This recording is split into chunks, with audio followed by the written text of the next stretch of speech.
በአሁኑ ሰዓት የፋይናንስ ህልማችሁን በጸጥታ እየገደለ ያለ አንድ ድምጽ አለ። ዙሪያችሁን ተመልከቱ።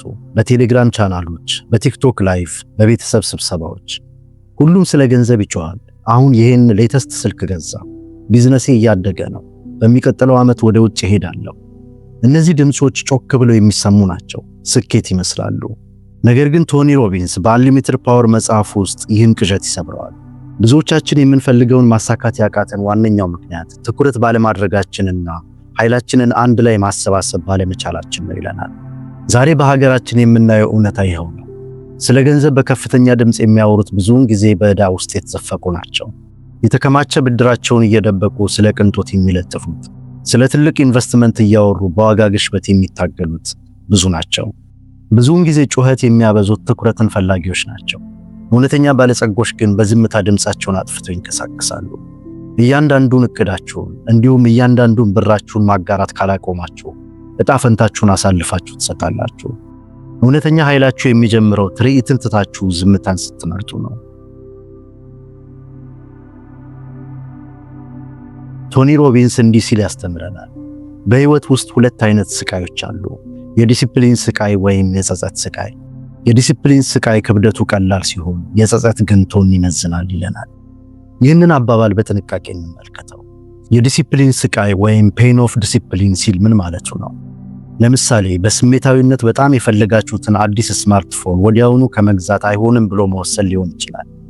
ይህንም ስታደርጉ አሁን የያዛችሁት ስልክ እንደሚበቃችሁ ለራሳችሁ እውነቱን በመናገር ሲሆን ገንዘባችሁን ኢንቨስትመንት ላይ ወይም ሌላ ተጨማሪ ገቢ ሊያመጣ የሚችል ነገር ላይ ብቻ ለመጠቀም በ10 ደቂቃ ውስጥ ስትወስኑ ማለት ነው። ይህ ስቃይ ጊዜያዊ ነው። ምቾታችሁን ለጊዜው በትንሹ ያሳጣል። ነገር ግን ክብደቱ እንደ ግራም በጣም ትንሽ ነው። የሚመጣውን በምርጫችሁ ነው። በሌላ በኩል ደግሞ የጸጸት ስቃይ ወይም ፔን ኦፍ ሪግሬት ማለትስ ምን ማለት ነው?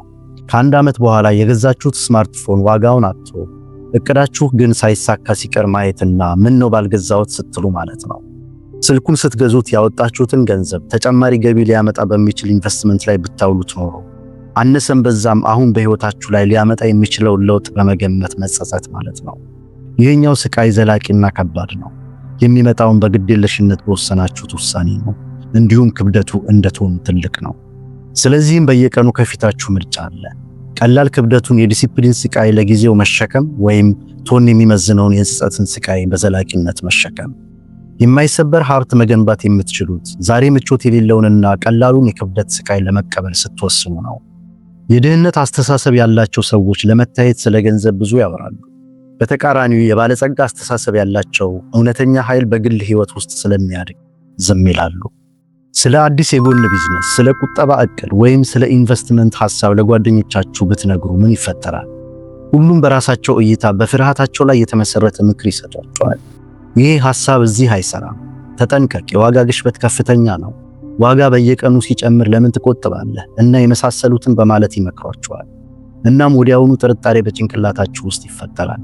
ራዕያችሁን ከነሱ ገደብ ጋር እንዲመጣጠን ታደርጋላችሁ። ይህንን በተመለከተ ወደ ስኬት የሚወስደው መንገድ በቆራጥ እርምጃ መውሰድ ውስጥ የሚያልፍ ነው በማለት ሮቢንስ ይመክረናል። ነገር ግን ይህ ቆራጥ እርምጃ ቦታ ይፈልጋል። ከአስተያየቶች የጸዳ፣ ከቀናተኛነት መንፈስ የጸዳ እንዲሁም ከክፉ አይን የጸዳ ቦታ። በባህላችን ማጋራት እንወዳለን፣ ቡና ላይ፣ ሰርግ ላይ፣ በእድር ስብሰባዎች።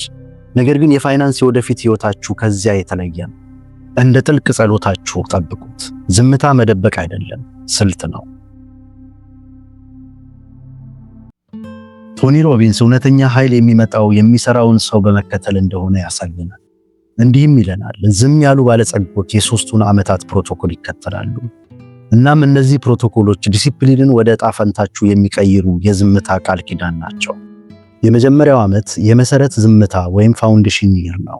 የመሰረት ዝምታ ማለት ስለ ገቢያችሁ፣ ስለ እቅዳችሁ ወይም ስለ ቁጠባ ግቦቻችሁ ለማንም ሰው አለመናገር ማለት ነው።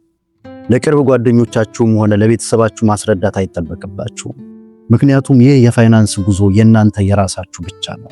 ቶኒ ሮቢንስ እንደሚለን ሁኔታን መረዳት ለለውጥና ለላቀ ስኬት ቁልፍ ነው። በዝምታ ውስጥ ለሌሎች መስራትን ታቆማላችሁ። የእውነታውን መስታወት ትመለከታላችሁ።